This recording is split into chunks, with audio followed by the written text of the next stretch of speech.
कहानी है एक ऐसे बच्चे की जिसने घर में पाए जाने वाले सामान से न्यूक्लियर रिएक्टर बना दिया। अमेरिका में हर सरकारी संस्था को चूना लगा दिया और उन लोगों को भी सबक सिखा दिया जो ये सोचते थे कि कोई अकेला आदमी घर पर न्यूक्लियर बॉम्ब नहीं बना सकता, क्योंकि ये लड़का लगभग बॉम्ब बना ही चुका था और जिस समय इस बच्चे ने ये काम किया था वो मात्र 17 साल का था। लेकिन इस वैज्ञानिक दिमाग की नींव रखी गई थी इसके बचपन में। चलिए शुरू से जानते हैं। 1976 में पैदा हुए डेविड हान के माता पिता उनके 6 साल के होने पर डिवोर्स लेकर अलग हो गए और अब होती है वो पहली घटना जिसने सब कुछ बदल कर रख दिया। डेविड के ग्रैंडफादर डेविड को golden book of chemistry experiments gift करते हैं। इस किताब को पढ़ने के बाद डेविड को केमिस्ट्री से इतना ज्यादा लगाव हो जाता है कि वो अपने पिता के घर में ही एक छोटी सी लेबोरेटरी सेटअप कर लेता है। और ये लेबोरेटरी कोई मामूली लेबोरेटरी नहीं थी जिसमें खेल कूद के लिए एक्सपेरिमेंट किए जाते हो, बल्कि इसमें असली beaker, Bunsen burner, test tubes और असली केमिकल्स का इस्तेमाल किया जा रहा था। ऐसे केमिकल्स जो एक बच्चे को नहीं मिल सकते। तो आखिर डेविड ने ये केमिकल्स कैसे हासिल किए, इसके पीछे का किस्सा भी बड़ा मजेदार है और ये चीज आपको वीडियो में आगे पता चल जाएगी। डेविड का केमिस्ट्री की तरफ रुझान बढ़ता ही जा रहा था। वो लगातार अपने पैसे खर्च करके केमिस्ट्री एक्सपेरिमेंट से जुड़ी हुई किताबें और स्टडी मटेरियल खरीद कर अपने पास इकट्ठा करता ही जा रहा था। डेविड के एक्सपेरिमेंट कहीं से भी सेफ नहीं थे। 12 साल की उम्र में डेविड नाइट्रोग्लिसरीन बना लेता है और जिनको नहीं पता, नाइट्रोग्लिसरीन का इस्तेमाल डायनामाइट बनाने में किया जाता है। यानी बचपन में ही लक्षण दिख गए थे कि ये लड़का बड़ा होकर धमाका करेगा। अब यहाँ पर एक बात मैं बता दूं, शायद ये चीज आपको ना पता हो। 1960s के जमाने में एक्सपेरिमेंट्स के ऊपर जितनी भी किताबें छपती थी उनमें सेफ्टी और हेल्थ का इतना ज्यादा ध्यान नहीं रखा जाता था। इसके ऊपर कोई कानून भी नहीं थे। यानी कि अगर सीधे शब्दों में कहूँ तो आप मार्केट से ऐसी किताबें खरीद सकते थे जिसमें बॉम्ब बनाने का तरीका, हथियार बनाने का तरीका, यहाँ तक कि खतरनाक केमिकल बनाने के तरीके भी लिखे हुए थे। लेकिन धीरे धीरे सरकारों को बुद्धि आई और उन्होंने मार्केट से इस तरह की किताबों को हटाकर उन्हें बैन कर दिया। उन बैन हुई किताबों में से एक किताब ये भी थी, यानी golden book of chemistry experiments. लेकिन डेविड जैसे बच्चों के लिए बहुत देर हो चुकी थी। अब ये धमाके, जगह जगह आग लगना,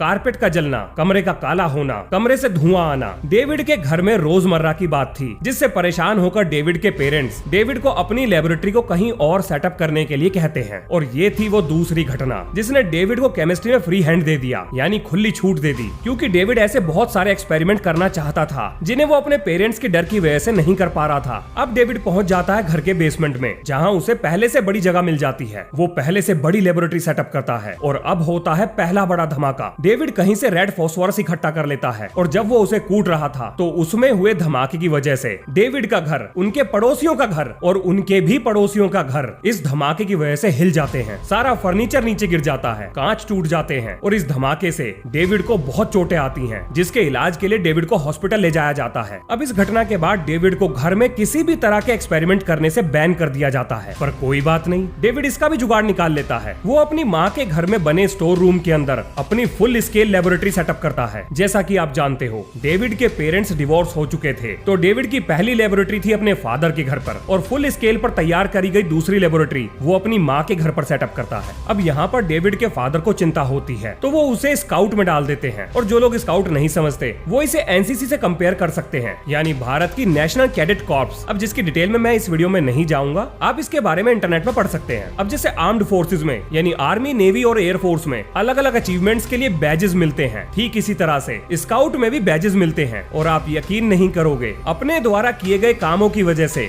डेविड को एटॉमिक एनर्जी का बैज मिलता है। इसका मतलब ये था कि अब ये चाइल्ड जीनियस एटॉमिक एनर्जी की तरफ मुड़ने वाला था। अब इस बैज ने डेविड के अंदर इतना ज्यादा कॉन्फिडेंस भर दिया कि डेविड को लगने लगा कि वो एटॉमिक एनर्जी का एक्सपर्ट है। तो अब दुनिया को दिखाने के लिए डेविड ने ठान लिया कि वो असली का न्यूक्लियर रिएक्टर बनाएगा। और ये थी वो तीसरी घटना जिसने डेविड के कदम न्यूक्लियर बॉम्ब बनाने की तरफ बढ़ा दिए। अब अगर आप बार बार कंफ्यूज हो रहे हैं कि मैं कभी न्यूक्लियर रिएक्टर कहता हूँ, कभी न्यूक्लियर बॉम्ब बता रहा हूँ, तो देखिए, एक uncontrolled nuclear reactor nuclear bomb ही होता है। और अब आती है डेविड के सामने पहली समस्या। डेविड ने लोकल लाइब्रेरी से जितनी भी किताबें पढ़ी थी उनमें से किसी किताब में भी एक स्टेप बाय स्टेप गाइड नहीं थी कि एक न्यूक्लियर रिएक्टर को कैसे बनाएं। और दूसरी समस्या ये थी कि एक न्यूक्लियर रिएक्टर बनाने के लिए रेडियो एक्टिव फ्यूल भी तो चाहिए। आखिर एक बच्चे को रेडियो एक्टिव फ्यूल कौन देगा? अब किसी भी आदमी के लिए, हाँ जी, मैं बच्चे की बात नहीं कर रहा हूँ, आदमी के लिए ये दो समस्याएं किसी पहाड़ चढ़ने से कम नहीं थी, बल्कि पहाड़ चढ़ने से भी ज्यादा थी। लेकिन डेविड कोई साधारण बालक नहीं था। तो आइए जानते हैं डेविड ने न्यूक्लियर रिएक्टर बनाने का सामान अपने आसपास पाई जाने वाली चीजों से कैसे निकाला। अब पता नहीं मुझे आगे की बात आपको बतानी चाहिए या नहीं बतानी चाहिए, पर अगर मैं ना भी बताऊं तो भी इंटरनेट पे इसके रिसोर्सेज अवेलेबल हैं, यानी आप पता तो लगा ही लोगे, तो इसलिए छुपा के भी कोई फायदा नहीं। अब देखिए, क्योंकि डेविड को एटॉमिक एनर्जी बैज मिला था, तो उससे जुड़ी हुई किताब में पूरे अमेरिका के अंदर एटॉमिक एनर्जी से जुड़े हुए जितने भी सरकारी संस्थान थे, सबकी कॉन्टेक्ट डिटेल्स गिवन थी। अब डेविड ने क्या किया, हर संस्थान को एक लेटर लिखा, जिसमें डेविड खुद को एक साइंस प्रोफेसर की तरह दर्शाता है और ये कहता है कि एज अ साइंस प्रोफेसर वो बहुत ज्यादा एंथुजियास्ट है एक्स्ट्रा नॉलेज के लिए, और अपने स्टूडेंट्स को वो चीजों को और डिटेल में समझाने के लिए इन इंस्टीट्यूट से हेल्प मांग रहा है। इन लेटर्स की मदद से डेविड के बहुत सारे नए दोस्त बन गए और उसे ऐसी ऐसी जानकारी मिलने लगी जो डेविड के पास नहीं होनी चाहिए थी। और कमाल की बात ये भी थी कि किसी ने भी डेविड की आइडेंटिटी को क्रॉस चेक नहीं किया। अब देखिए, न्यूक्लियर डिवाइस बनाने का तरीका तो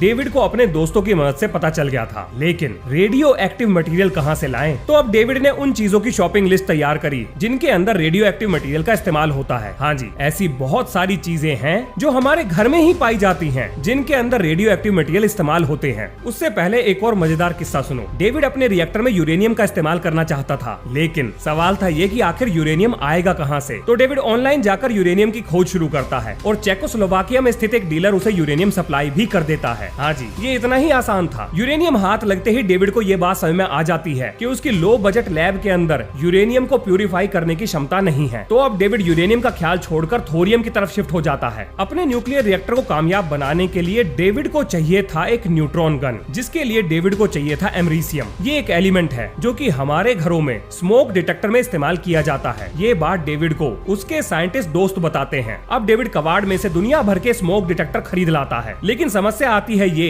कि इस स्मोक डिटेक्टर में एमरीसियम लगा किस जगह है, ये कैसे पता लगेगा? तो डेविड एक स्मोक डिटेक्टर बनाने वाली कंपनी में फोन करके एक स्कूल प्रोजेक्ट के लिए 100 स्मोक डिटेक्टर का ऑर्डर देता है और कंपनी को बताता है कि अपने स्टूडेंट्स को कुछ समझाने के लिए वो ये जानना चाहता है कि इसमें एमरीसियम किस जगह लगा हुआ है, और कंपनी बता देती है। और अब डेविड इस जानकारी का इस्तेमाल करके एमरीसियम की मदद से बनाता है एक न्यूट्रॉन गन। अब जानते हैं कि डेविड ने थोरियम कहां से इकट्ठा किया। अब जैसा कि आप जान चुके हो कि डेविड को एटॉमिक एनर्जी मेरिट बैज मिला था, तो उसके साथ मिलने वाली हैंडबुक में ये बात साफ साफ लिखी थी कि स्काउटिंग में इस्तेमाल होने वाली गैस बर्निंग कैंपिंग लैंटर्न्स में बहुत थोड़ी मात्रा में थोरियम का इस्तेमाल किया जाता है। तो अब डेविड ने बहुत सारी गैस लैंटर्न्स में से थोरियम को निकालना शुरू कर दिया और उसे नेचर में पाए जाने वाले थोरियम से 900 गुना ज्यादा प्यूरिफाई कर लिया। अब डेविड के हाथ एक न्यूट्रॉन गन और रेडियो एक्टिव फ्यूल लग गया था। मतलब हम ये कह सकते हैं कि थ्योरेटिकली तो थोरियम का इस्तेमाल न्यूक्लियर रिएक्टर में किया ही जा सकता है। अब भैया डेविड अपनी न्यूट्रॉन गन को थोरियम के ऊपर तान देता है, लेकिन कुछ भी नहीं होता। हाँ जी, कोई चेन रिएक्शन सेटअप नहीं होती। डेविड को समझ में ही नहीं आता कि क्या हुआ। अब इस समस्या में डेविड के नए दोस्त, हाँ जी वो लेटर वाले दोस्त, डेविड को समझाते हैं कि उसकी न्यूट्रॉन गन इतनी पावरफुल नहीं है कि वो एक चेन रिएक्शन सेटअप कर सके। तो थोरियम के अंदर चेन रिएक्शन सेटअप करने के लिए उसे रेडियम आधारित न्यूट्रॉन गन बनानी पड़ेगी। अब जैसा कि आप जानते हो, डेविड की एटॉमिक एनर्जी मेरिट बैच की हैंडबुक डेविड को ये बताती है कि रेडियम का इस्तेमाल कहां कहां होता है, यानी कि घड़ियों में या ट्रैफिक साइंस पर। जहां से भी डेविड को रेडियम मिल सके वो सारी जानकारी उसे मिल जाती है। और अब इस लड़के के हाथ लगता है जैकपॉट। डेविड अपने गीगर काउंटर को लेकर एक एंटीक शॉप में जाता है, जहां पर उसे मिलती है एक पुरानी घड़ी, जिससे निकलने वाला रेडिएशन डेविड के गीगर काउंटर को बिल्कुल पागल बना देता है। डेविड उस घड़ी को खरीद लेता है और घर आकर जब उसे खोलता है तो उस घड़ी के अंदर डेविड को रेडियम पेंट की पूरी एक बोतल मिलती है। अब अपना तेज दिमाग और न्यूक्लियर साइंस की नॉलेज लगाकर डेविड रेडियम की मदद से पहले से ज्यादा पावरफुल न्यूट्रॉन गन तैयार कर लेता है। यानी 17 साल की उम्र में डेविड हान के हाथ न्यूक्लियर बॉम्ब बनाने की तकनीक और उसे बनाने में लगने वाले मटेरियल को कैसे हासिल किया जाए इसकी जानकारी आ चुकी थी। अब देखो, आसान भाषा में अगर मैं बताऊं तो डेविड हान एक टिपिकल न्यूक्लियर रिएक्टर नहीं बना रहा था, बल्कि वो एक ब्रीडर रिएक्टर बना रहा था। एक ऐसा रिएक्टर जो न्यूक्लियर फ्यूल पर तो चलता है, लेकिन वो न्यूक्लियर फ्यूल भी पैदा करता है और इस नए न्यूक्लियर फ्यूल से पहले से ज्यादा ऊर्जा निकलती है। अब मैं ब्रीडर रिएक्टर की डिटेल में नहीं जाऊंगा, नहीं तो वीडियो बोरिंग हो जाएगी। और जैसा कि आप जानते हो, ब्रीडर रिएक्टर के बारे में अगर आप गुगली बाबा से पूछोगे तो आपको जवाब मिल जाएगा। अब डेविड हान ने अपना न्यूक्लियर रिएक्टर चालू कर दिया, लेकिन एक समस्या आ गई। न्यूक्लियर रिएक्टर से निकलने वाला रेडिएशन धीरे धीरे बढ़ने लगा। इतना बढ़ने लगा कि वो लैब से निकलकर कई सौ मीटर दूरी पर गीगर काउंटर पर डिटेक्ट होने लगा। अब ये चिंता की बात थी, क्योंकि न्यूक्लियर रिएक्टर सब क्रिटिकल स्टेज तक पहुंच गया था। क्योंकि डेविड ने न्यूक्लियर रिएक्टर तो बना लिया, लेकिन उसे कंट्रोल करने का कोई भी तरीका डेविड उसमें नहीं लगाता है। अब डेविड को पहली बार डर लगता है कि अगर ये रिएक्टर अनकंट्रोल्ड होकर ब्लास्ट कर जाए तो अनजाने में उसके हाथों से कुछ ऐसा हो जाएगा जो वो कभी भी नहीं करना चाहता था। डर के मारे डेविड अपने न्यूक्लियर रिएक्टर को डिसमेंटल करके अपनी गाड़ी के बूट में रखता है, लेकिन डेविड की हड़बड़ी को एक पड़ोसी देखकर ये समझता है कि कोई चोर अंधेरे में चोरी कर रहा है और वो पुलिस को फोन कर देता है। जब पुलिस आती है और डेविड की गाड़ी को खोलकर देखती है तो उन्हें लगता है कि ये किसी तरह का बॉम्ब है। अब बॉम्ब स्क्वाड को बुलाया जाता है। बॉम्ब स्क्वाड जब ये डिटेक्ट करता है कि इस बॉम्ब में से रेडिएशन आ रहा है तो भाई साहब सबके पैरों की जमीन खिसक जाती है। आखिर कैसे एक 17 साल का बच्चा एक न्यूक्लियर बॉम्ब बना सकता है, या उसके हाथ ये टेक्नोलॉजी कहां से लगी, रेडियो एक्टिव मटेरियल कहां से लगा। डेविड की इस हरकत के बाद जब अंदाजा लगाया गया कि डेविड ने आखिर कितने लोगों की जिंदगी को दांव पर लगाया था, तो एक एस्टीमेट से पता लगा कि डेविड लगभग 40,000 लोगों की जिंदगी को एक झटके में तबाह कर सकता था। इसके बाद डेविड को जेल होती है, लेकिन कोर्ट में इनोसेंस प्रूव होने के बाद डेविड बाहर आ जाता है और इसके बाद डेविड की जिंदगी में उतार चढ़ाव होते हैं। डेविड नेवी को ज्वाइन कर लेता है और उसे एक न्यूक्लियर सबमरीन पर काम करने का मौका मिलता है, लेकिन डेविड की मेंटल हेल्थ को देखते हुए उसे मेडिकल ग्राउंड्स पर सर्विस से रिलीव कर दिया जाता है। इसके बाद समय समय पर अलग अलग गवर्नमेंट एजेंसीज डेविड के घर पे छापा मारती हैं, ये चेक करने के लिए कि कहीं वो न्यूक्लियर एक्सपेरिमेंट्स दोबारा तो नहीं कर रहा। और डिप्रेशन का शिकार होकर डेविड नशा करने लगता है और नशे की हालत में डेविड की मौत हो जाती है। इसका अंदाजा लगाना मुश्किल है कि अगर डेविड को सही गाइडेंस और उसके टैलेंट को एक्सप्लोर करने के लिए जो जरूरी टूल्स हैं, अगर वो डेविड को दिए जाते तो वो क्या क्या अचीव कर सकता था। यहाँ से हमें एक और चीज पता लगती है कि जीवन में कुछ भी हासिल करने के लिए सबसे जरूरी चीज है प्रबल इच्छा शक्ति, यानी बर्निंग डिजायर। और जाने से पहले आपके लिए 2 लाइनें। खोल दो पंख मेरे, अभी उड़ान बाकी है, जमीन नहीं है मंजिल मेरी, पूरा आसमान बाकी है। लहरों की खामोशी को समुंदर की बेबसी ना समझो, जितनी गहराई अंदर है उतना तूफान बाकी है।